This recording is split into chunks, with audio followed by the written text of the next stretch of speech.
Islam is generally misunderstood, especially in the Western world, and no Islamic term is more widely misunderstood and evokes such strong reactions as the word jihad. Jihad is often mistranslated to mean holy war, and some non-Muslims misunderstand the term to mean waging war against disbelievers in an attempt to either convert them to Islam or to kill them. Often the word jihad is thought to be synonymous with terrorism. In reality, this couldn't be further from the truth. Jihad comes from an Arabic word meaning to make an effort or to strive towards a goal. The term jihad means to exert oneself or to struggle. In the Islamic context, it means to struggle against one's own evil inclination. So any effort of self-improvement, whether in the form of improving one's own spirituality, education, or financial situation, is an act of jihad. The Holy Quran makes it clear that jihad has been used therein to mean striving or exerting. We shall certainly guide those who strive for our cause to our path. God is certainly with the righteous ones. This verse applies to the ones that spiritually struggle to attain closeness to and seek the pleasure of God. Jihad comes in different forms. The most important form of jihad, which can be labeled as major jihad, is jihad al-nafs, the jihad of the soul. This is the spiritual struggle between the two powers within the human being, the soul and the body.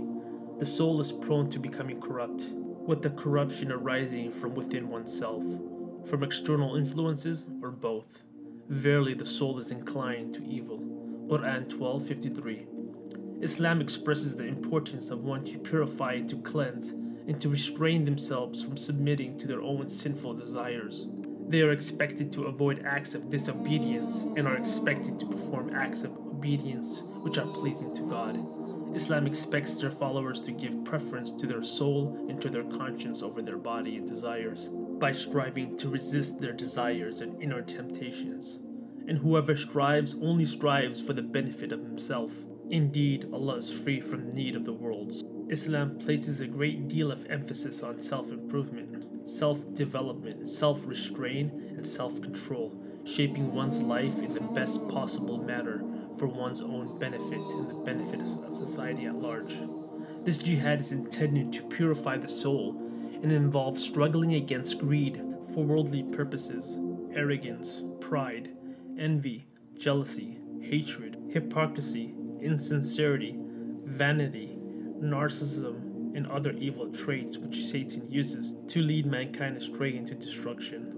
It is imperative for every Muslim to struggle and to strive on a daily basis to overcome these evils to their best of ability. The jihad of the soul also includes the struggle to perform good deeds for the sake of God, in order to please Him and become closer to Him. Allah states in His book, "He has succeeded who purifies it." Scholars state the successors in this verse is referring to those individuals that engage in purifying their souls by obeying God and restraining from sins and evil doing. The other major type of jihad is jihad the shaitan, jihad against Satan. Satan's main aim is to destroy the religion of mankind by attacking them with continuous whispers regarding their belief in God, and when in worship in order to tempt, corrupt, and mislead people away from God's guidance. O you who have believed, enter into submission completely and perfectly, and do not follow the footsteps of Satan. Indeed, he is to you a clear enemy. The whispers of Satan can come to pious and righteous people, as well as to wicked and evil individuals. These whispers can be detrimental to one's spiritual, emotional, physical, and psychological well-being. So it's essential for one to strive to fight against Satan, to ward off doubts that Satan stirs up that undermines one's faith in God, and to ward off corrupt desires which he provokes. These two types of jihad are the foundation for all other varieties of jihad and are obligatory upon everyone who is accountable. If one does not engage in these type of jihad, he or she cannot venture into the other realm of jihad, which involves battles against external enemies. This introduces us to the other variety of jihad, the armed struggle against those who plot against Muslims, which can be classified as minor jihad. When Muslims or their faith or territory is threatened under attack, Muslims are permitted to defend themselves. This jihad is the act of striving in the battlefield, to fight in self-defense, to defend one's own life, family, faith, wealth, or property.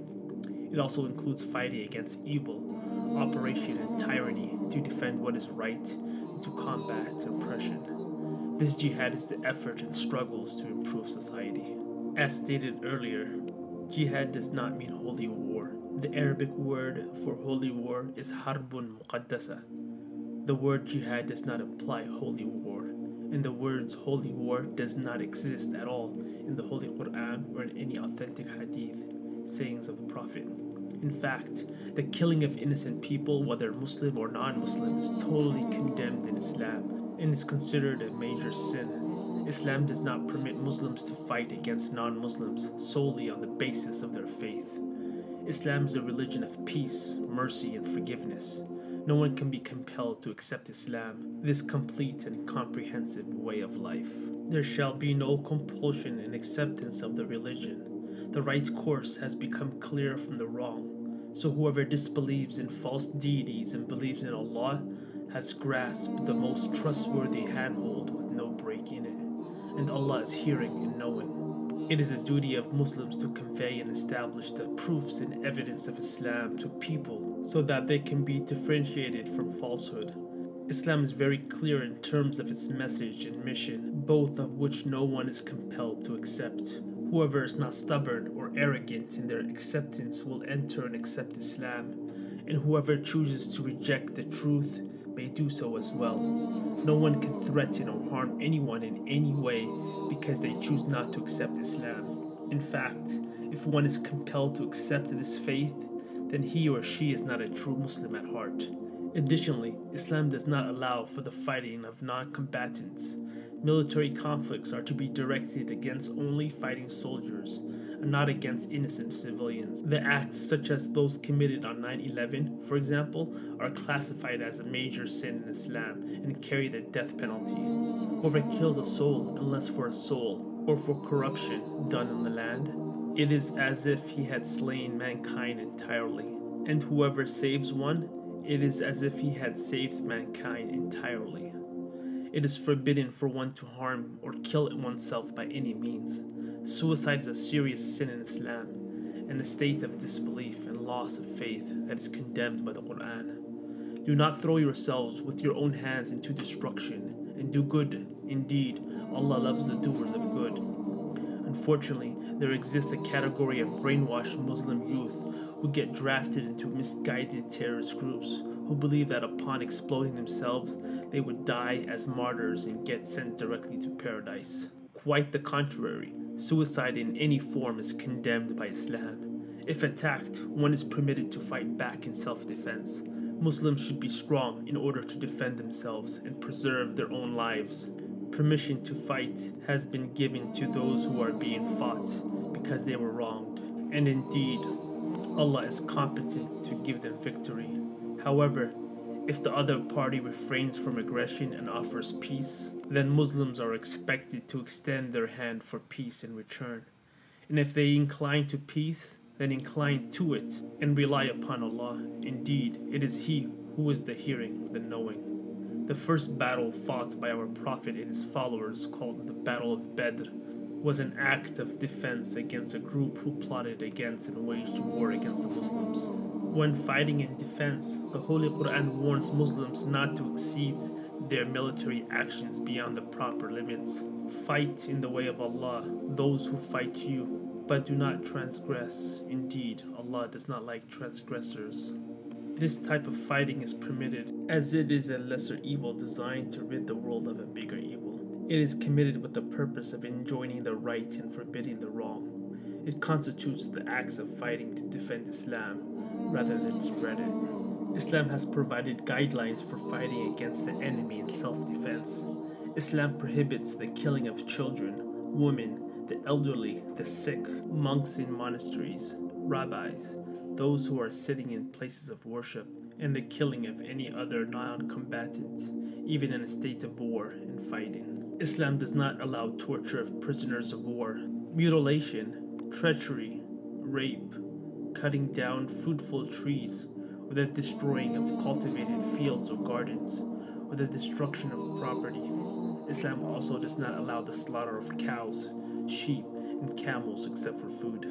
Muslims are forbidden from attacking wounded soldiers unless the wounded soldier is still fighting you. Islam only allows fighting in minimum necessary force.